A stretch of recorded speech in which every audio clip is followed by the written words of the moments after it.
이 요한계시록 16장은 하나님의 마지막 재앙이 임하는 대단히 무서운 장면들이 나옵니다. 요한이 성전에서부터 큰 음성을 듣는데 7 천사에게 하나님의 진노가 담긴 7 대접을 이 땅에 쏟으라 하는 음성을 듣습니다. 그리고 7 천사가 대접을 하나씩 쏟아가면서 이제 무서운 재앙이 이 땅에 임하는 겁니다. 첫 번째 천사가 대접을 쏟으니까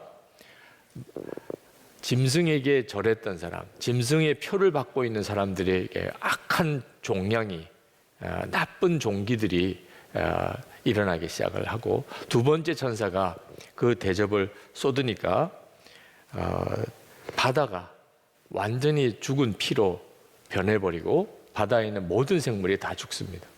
세 번째 천사가 대접을 쏟으니까 이 땅에 있는 모든 강과 샘에 피가 다 변해버려서 사람들이 그것을 먹고 죽습니다.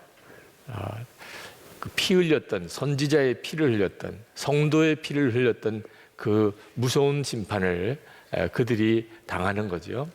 네 번째 천사가 그 대접을 해에다가 쏟으니 해가 너무너무 뜨거워져서 사람들이 그 햇빛에 다 죽게 됩니다. 다섯 번째 천사가 그 대접을 짐승의 보좌의 나라에 쏟으니 온 나라가 다 어두워지고 극심한 고통이 사람들에게 임하게 됩니다. 여섯 번째 천사가 그 대접을 큰 강 유프라테스 강에 쏟으니 강이 다 말라버리고, 그리고 하나님과 사탄의 마지막 대전쟁이 준비가 됩니다. 7번째 천사가 대접을 쏟으니 이제는 다 끝났다, 모든 것이 다 되었다 하는 음성과 함께 이 땅에 지금까지 상상도 할 수 없었던 지진이 일어나고 우박이 떨어지고 산과 강이 다 뒤집어지는 역사가 일어나게 됩니다. 20절에 모든 섬들이 사라지고 산들이 자취를 감추었다, 이렇게 표현할 정도입니다. 이 7 대접의 재앙이 그 전에 있었던 나팔 재앙이나 인해 재앙과 다른 차이는 그 규모가 크고 그리고 너무너무 무섭다는 데만 있는 게 아닙니다. 이전의 재앙들은 목표가 마귀에게 미혹을 받아서 죄 가운데 살던 사람이라도 회개하고 돌아오게 하는 것이 목표였습니다. 하나님의 살아계심을 보고 징계의 무서움을 경험하고 회개하고 돌아오게 하는 것이 목표였어요. 그런데 7 대접의 이 마지막 심판은 이제는 마귀와 마귀의 종로로 닫은 이들을 완전히 심판해 버리는 것입니다. 이제는 더 이상 회개도 없습니다. 이 하나님의 마지막 심판이 성경은 일관되게 하나님의 의로우심을 드러냈다고 표현합니다. 5절에 보면 천사가 말하기를 주님 이렇게 심판하셨으니 주님은 의로우신 분이십니다. 7절에 내가 들으니 제단에서 주님의 심판은 참되고 의롭습니다 하는 소리가 울려 나왔습니다. 이 하나님의 심판이 의로운 까닭은 하나님이 죄인을 멸하셨기 때문만 아닙니다. 하나님은 1%라도 회개할 가능성이 있는 사람은 심판하지 않습니다. 재앙을 주셔서 그가 돌이킬 수 있게는 하지만 심판하지는 않으십니다. 하나님이 심판하시는 경우는 더 이상 회개가 없는 사람, 완전히 회개가 그친 사람에게 하나님이 이제는 그가 지은 죄의 값을 치르게 하는 것입니다. 그래서 하나님의 심판이 의롭다고 말하는 겁니다. 11절에 보면 그들은 아픔과 부스럼 때문에 하늘의 하나님을 모독하였습니다. 그러나 그들은 자기들의 행동을 회개하지 않았습니다. 이 마지막 심판 때에 사람들을 보면 특징이 회개하지 않는 겁니다. 끝까지 회개하지 않는 겁니다. 오히려 하나님을 모독하고 저주합니다. 21절에 사람들은 우박의 재앙이 너무도 심해서 하나님을 모독하였습니다. 여러분, 죄로 인하여 심판을 받는 것이기보다는 회개하지 않았기 때문에 심판을 받는 겁니다. 요한이 사탄이 세상의 모든 나라들의 왕들을 충동해서 하나님과 마지막 전쟁을 벌이는 전쟁 준비를 하는 장면을 봅니다. 그때 이 세상에 있는 수많은 나라의 왕들이 연합군을 형성해서 하나님과 싸우겠다는 거예요. 아니, 세상에 하나님과 싸우겠다는 생각을 하는 사람이 어떻게 가능한 일입니까? 그리고 어떻게 왕들이 서로 연합해서 큰 군대를 이루어서 하나님과 싸울 수 있겠습니까? 귀신의 영이 그 왕들 속에 들어가서 역사하기 때문에 그랬다는 거예요. 13절, 14절에 이렇게 말씀합니다. 나는 또 용의 입과 짐승의 입과 거짓 예언자의 입에서 개구리와 같이 생긴 더러운 영 셋이 나오는 것을 보았습니다. 그들은 귀신의 영으로서 기이한 일을 행하면서 온 세계 왕들을 찾아 돌아다니는데 그것은 전능하신 하나님의 큰 날에 일어날 전쟁에 대비하여 왕들을 모으려고 하는 것입니다.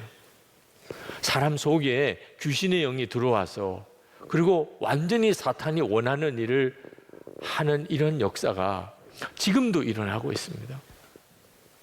마귀가 지금 우리에게 원하는 것은 우리의 마음속에 들어와서 주인이 되는 것입니다. 그래서 우는 사자와 같이 삼킬차를 찾아서 돌아다닌다고 했습니다. 베드로도 사탄에 의하여 예수님 십자가 지지 마시라고 말해서 책망받은 적이 있습니다. 가룟 유다 예수님 은 30에 팔라는 마귀가 주는 생각 버리지 않아서 마귀가 가룟 유다 속에 들어가서 은 30에 주님 팔아버리잖아요. 아나니아와 삽비라는 탐심이 생겨서 땅 판 돈 헌금하려고 했다가 그거 거짓말로, 거짓의 영에 속아 거짓말로 다 판 돈 다입니다. 그래서 죽어나갔잖아요. 지금도 사탄은 겉은 멀쩡한데 속은 완전히 사탄에 사로잡힌 자 만드는 일을 지금도 하고 있습니다. 예수님 당시 때 가장 경건했던 바리새인들, 예수님은 독사의 자식이라고 그랬어요. 왜? 그 마음의 중심을 주님이 보셨기 때문에. 요한복음 5장 42절에 하나님을 사랑하는 것이 너희 속에 없음을 알았노라. 그러므로 여러분, 겉으로 경건한 것에 만족하면 안 됩니다. 여러분의 마음의 중심이 어떠냐 하는 것이 중요해요. 마귀가 여러분의 마음에 들어오지 못하게 해야 합니다. 주님께서 왜 요한에게 이 마지막 심판의 장면을 보여주셨을까요? 마지막 심판 때 그 심판 받는 자리에 성도들이 들어가면 안 되겠기 때문에 그런 것입니다. 여러분, 이 끔찍한 재앙과 마지막 심판 속에 있기를 원하십니까? 아마 다 원하지 않으실 겁니다. 그럼 어떻게 살아야 합니까? 그래서 15절에 갑자기 분위기가 다른 주님의 음성이 들리는데 이 음성은 요한과 지금 성도들에게 주시는 주님의 메시지입니다. 보아라, 내가 도둑처럼 올 것이다. 깨어 있어서 자기 옷을 갖춰 입고 벌거벗은 몸으로 돌아다니지 않으며 자기의 부끄러운 데를 남에게 보이지 않는 사람은 복이 있다. 주님이 도둑같이 오시겠다는 겁니다. 전혀 예상치 못했던 순간에 6.25 전쟁이 터지고 일본의 대지진이 일어나고 그래서 엄청난 어려움들이 생겼잖아요. 그와 똑같이 우리 주님이 재림에 오시고 하나님의 마지막 심판이 이 땅에 임하는 것이 전혀 예상치 못했던 순간에 온다는 거예요. 그럼 어떻게 해야 합니까? 깨어 있으라는 거예요. 깨어 있다는 것은 그럼 뭘 어떻게 하는 겁니까? 주님이 오늘 오실까? 내일 오실까? 늘 구름만 보고도 저게 그 징조인가? 지진의 소식을 들으면 저게 그 징조인가? 그렇게 사는 겁니까? 그렇지 않습니다.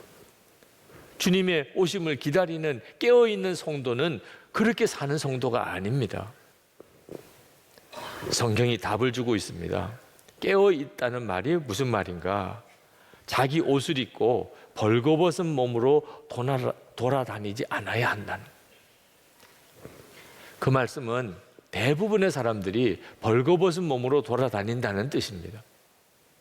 아유, 지금 우리 한 사람도 벌거벗은 사람이 없는데 다 우리가 이렇게 옷을 입고 다니는데 무슨 대부분의 사람들이 벌거벗은 몸으로 돌아다닌다는 겁니까? 물론 지금 우리는 우리의 몸을 옷으로 다 가리고 이렇게 앉아서 예배를 드립니다. 그런데 문제는 우리들의 마음이 어떠냐 하는 것입니다. 우리들의 마음이, 여러분들이 지난 주간에 살았던 일, 지금까지 살아오면서 여러분이 저질렀던 정말 은밀한 죄, 그건 어떻게 되냐는, 우리는 볼 수가 없습니다. 우리가 서로 얼굴을 본다고 그래서 그 사람의 마음을 알 수 있겠어요? 그 사람이 지금까지 지었던 은밀한 죄를 알 수 있겠어요? 그러나 주님은 어떠실까요? 주님의 눈에는 우리들이 입고 있는 옷이 중요한 게 아니고 우리들의 마음의 중심이 우리 주님의 눈에 다 들어 보이는 것입니다. 그런데 말도 안 되는 정말 끔찍하고 더럽고 악한 생각을 마음에 품고 있거나 은밀한 가운데 아무도 안 보는 줄 알고 그렇게 저질렀던 죄를 행하였던 모습을 그대로 가진 채 옷만 멀쩡하게 입고 얼굴만 다듬고 나와 앉아 있으면 그게 벌거벗은 모습으로 돌아다니는 것이라는 거예요. 여러분, 은밀한 죄는 없습니다. 하나님이 알고 계시고 마귀도 다 알고 있습니다. 문제는 그걸 가릴 수가 없다는 거예요. 요한계시록 3장 17절에 보면 주님은 라오디게아 교회 교인들에게 이런 말씀을 하셨습니다. 내가 말하기를 나는 부자라 부유하여 부족한 것이 없다 하나 내 공고한 것과 가련한 것과 가난한 것과 눈먼 것과 벌거벗은 것을 알지 못하도다. 라오디게아 교인들은 부자였습니다. 그러니 당연히 옷도 좋은 옷을 입었겠죠. 그들은 자기들이 좋은 옷을 입고 있는 것을 자랑으로 여겼던 모양입니다. 근데 우리 주님은 말씀하셨어요. 너희들 다 벌거벗고 돌아다니는 거야. 우리 주님의 보시는 눈에는 우리들의 마음과 우리들이 은밀한 가운데 행했던 일들이 다 보입니다. 지난 금요일 유명한 연극 배우 한 사람이 자살을 했습니다. 그가 그 전에 저질렀던 여러 성적인 범죄들이 드러남으로 인해서 그가 얼마나 지옥의 고통을 겪었을까. 결국은 스스로 목숨을 끊지 않으면 견딜 수가 없는 형편이 되어서 목숨을 끊었습니다. 그분이 자살한 소식을 들으면서 마음이 너무 아프더라고요. 그래서 그분에 대한 이야기를 또 언급하는 일이 마음에 원치는 않지만 이 일이 그 사람의 일만 아니기 때문에 저의 일이요 여러분의 일이기 때문에 반드시 짚고 넘어가야 합니다. 그분의 문제가 뭐였습니까? 은밀한 죄가 있는 줄 알았어요. 아무도 안 보는, 아무도 모르는 그런 죄가 있을 줄 알았습니다. 죄는 즐거운 줄로만 여겼습니다. 그러나 하나님도 알고 마귀도 다 아는 죄가 어떻게 은밀할 수 있습니까? 아무도 모를 줄 알았던 그 죄가 드러나게 되는 순간 그 스스로가 감당할 수 없습니다. 이 사태를. 가족은 어떠며 자녀들은 어쩌며 그동안 자기를 인정해주고 사랑해주는 사람들은 어떻게 보며 그들이 받은 상처는 또 어떻게 해결할 것이며 결국은 스스로 목숨을 끊어버린 거예요. 죄가 이렇게 무섭습니다. 그러니 이게 바로 벌거벗은 것이 드러난 겁니다. 사람의 눈으로는 전혀 알 수가 없는 일이에요. 근데 여러분 자신의 은밀한 죄, 아무도 알면 안 되는, 가까운 사람조차도 전혀 알게 해서는 안 되는 그런 죄, 그게 우리들에게 있잖아요. 지금 내 마음의 생각, 누구도 볼 거라고 생각하지 않으니까 이런 생각, 저런 생각, 엉뚱한 생각, 그게 다른 사람에게 다 드러난다면 사람 취급도 못 받을 그런 생각을 하고 사는 우리 자신, 이게 벌거벗은 듯이 다 드러나게 되면 여러분 그걸 어떻게 감당하시겠어요? 옷 입으라고 말씀하시는 이유는 지금 우리의 육체에 벌거벗은 것을 가리는 이 옷이 아니고 내 마음에 있는 죄, 내가 지었던 은밀한 죄, 가족조차도 알아서는 안 되는 그런 죄를 가리라 하는 거예요. 도대체 어떻게 가립니까? 아니, 내 마음에 있는 이 생각과 내가 지은 죄를 도대체 어떻게 가립니까? 주님은 라오디게아 교인들에게 옷을 입으라고 하셨어요. 흰 옷을 사서 입어 벌거벗은 수치를 보이지 않게 하라. 계시록 3장 18절입니다. 여러분 잘 아시죠? 이 흰 옷이 뭘 말하는지. 예수 그리스도이십니다. 예수를 믿는 사람들은 다 예수 그리스도로 옷을 입은 사람입니다. 우리가 세례 받을 때 우리는 예수 그리스도로 옷을 입는다고 성경은 말합니다. 갈라디아서 3장 27절에 누구든지 그리스도와 합하기 위하여 세례를 받은 자는 그리스도로 옷 입었느니라. 여러분, 우리가 예수님으로 옷 입은 사람이라는 것을 분명히 아셔야 합니다.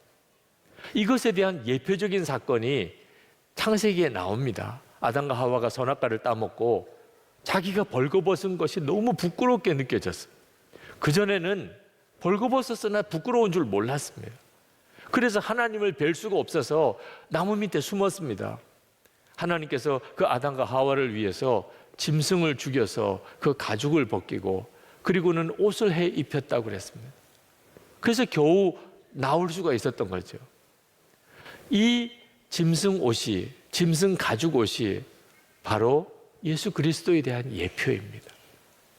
우리의 죄를 지시고 십자가에 죽으신 예수님이 이제 내게 오셔서 내 생명이 되셨습니다. 예수님을 영접한 사람, 왜 우리가 예수를 믿고 예수님을 영접해야 하는 거죠? 예수 그리스도께서 내 안에 오셨으니 하나님이 보실 때 그 더러운 죄, 은밀한 죄, 마음속에 그 참 끔찍한 죄 가진 나를 보시는 게 아니고 이제는 내 생명이 되신 예수님을 보시게 된, 그러니 내 부끄러운 것을 가리게 된 거죠. 나는 죽고 예수로 사는 복음을 전하면 많은 분들이 너무 어렵다는 거예요. 죽기가 너무 어렵다는 거예요. 여러분, 이제는 제발 그렇게 철없는 소리 하지 마시기 바랍니다. 이건 하나님이 우리에게 주신 말할 수 없는 은혜요, 복입니다. 아니, 그렇지 않으면 여러분 그 더럽고 추악하고 끔찍하고 정말 드러내고 나면 사람 취급도 못 받을 그런 은밀한 죄, 마음의 죄, 그걸 품고 살 것입니까? 그 상태로 우리 주님 앞에 설 것입니까? 죽지 않은 자아로 그렇게 살기를 원하십니까? 하나님이 우리에게 복음을 주셨다니까. 이제는 죄로 살던 옛사람인 나는 예수님과 함께 죽고 이제는 부활하신 우리 주님 그 생명으로 살게 하셨다. 이것이 우리에게 주신 십자가의 복음입니다. 정말 춤을 출 일이죠. 나는 그렇게까지 힘들게 예수 믿기 어려워. 무슨 말씀을 그렇게 하십니까? 나는 죽고 예수로 산다. 춤을 출 일이에요. 그게 바로 예수님으로 옷을 입은 자입니다. 그러나 예수 그리스도로 옷을 입었다는 것을 단순히 죄가 가리워진 것으로만 생각하면 안 됩니다. 여러분, 옷을 벌거벗은 것만 가리기 위해서 입습니까? 의사가 가운을 입는 것은 그가 의사라는 것을 드러내는 것이죠. 군인이 군복을 입는 것은 그가 군인임을 드러내는 것이죠. 판사가 법복을 입는 것은 그가 판사라는 사실을 드러내는 거죠. 그러니까 옷은 내 벌거벗은 것을 가리는 용도만 있는 게 아니고 내가 어떤 사람인가를 보여주는 거예요. 도대체 저 사람이 어떤 사람인가 그 옷을 보고 알 수 있다는 거예요. 우리는 예수님으로 옷을 입었습니다. 무슨 뜻이죠? 우리를 보면 예수님을 보는 것 같다는, 사람들이 우리를 보면 예수님을 보는 것 같다는, 그래야 정상적인 그리스도인이라는 것. 로마서 13장 14절에 오직 주 예수 그리스도로 옷 입고 정욕을 위하여 육신의 일을 도모하지 말라. 예수님의 옷을 입고 어떻게 육신을 따라 살 수 있냐 말이에요. 예수님의 옷을 입고 사는 사람이 어떻게 더 이 세상 따라 살겠냐 말입니다. 예수님을 믿으면 어떻게 살게 되는지를 주님이 요한복음 15장 5절에서 정확하게 말씀하셨어요. 나는 포도나무요 너희는 가지라. 그가 내 안에 내가 그 안에 거하면 사람이 열매를 많이 맺나니 나를 떠나서는 너희가 아무것도 할 수 없습니다.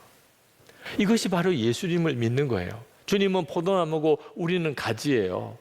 그러니 가지인 나를 보면 다 포도나무라고 하는 거죠. 여러분이 포도나무의 가지를 이렇게 만지고 이게 포도나무네 그렇게 이야기를 하지. 똑같은 거니까 포도나무나 가지가 하나니까요. 그러니 사람들이 우리를 보면 예수님 보는 것 같다고 해야 정상적인 예수 믿는 사람이죠. 여러분의 가족들, 또 여러분의 직장 동료들, 여러분의 친구들, 여러분을 보면 예수님 보는 것 같을까요? 예수님께서 마태복음 5장에서 오른뺨을 때리거든 왼뺨도 돌려대라. 속옷을 가지고자 하는 사람에게 겉옷까지도 갖게 하라. 오리를 가기를 원하는 사람에게 십리를 동행하라. 원수를 사랑하고 박해하는 사람을 위해 기도하라. 하늘에 계신 너희 아버지의 온전하신 같이 너희도 온전하라. 도무지 할 수도 없는 말씀을 하고 계십니다. 그런데 한번 생각해 보셔야 됩니다. 아니, 할 수도 없는 말을 왜 하라고 하셨을까? 할 수 있으니까 하신 거죠. 그게 바로 나는 죽고 예수로 사는 삶에서 이루어지는 역사입니다. 우리 모두에게 주어진 은혜예요. 그래서 우리가 예수님과 동행 일기를 쓰면서 예수 동행 운동을 벌이고 있는 겁니다. 한 사람만 나는 죽고 예수로 산다. 이 고백이 분명하면 가정 다 바뀝니다. 가족들이 다 바뀔 필요가 없어요. 한 사람만 분명히 나는 죽고 예수로 산다. 분명하면 가정 다 바뀝니다. 직장 다 바뀝니다. 모든 사람 바뀔 필요가 없습니다. 신대원 제자훈련 끝나고 전도사님 한 분이 간증을 하시고 맨 마지막에 이번 제자훈련이 끝나고 난 다음에 자기가 변했다는 겁니다. 사람들이 만약 자기에게 너의 매력이 무엇이냐 그렇게 물으면 저는 이렇게 대답할 겁니다. 내 안에 계신 그리스도입니다. 그 말을 듣고 참 웃기도 했고 감동도 받았습니다. 여러분, 여러분의 매력이 뭡니까? 내 안에 계신 그리스도. 이게 예수님으로 옷 입고 있는 사람입니다. 예수님이 여러분의 매력이십니다. 이 은혜를 놓치지 마시기 바랍니다. 24시간 주님을 바라보면서 주님으로 옷을 입고 그리고 주의 영광을 드러내는 삶. 마지막 심판의 때 그때 그 자리에 비참하게 들어가서 고통당하는 그런 처지에 있는 사람 결코 되지 않는 여러분 되시기를 축원합니다.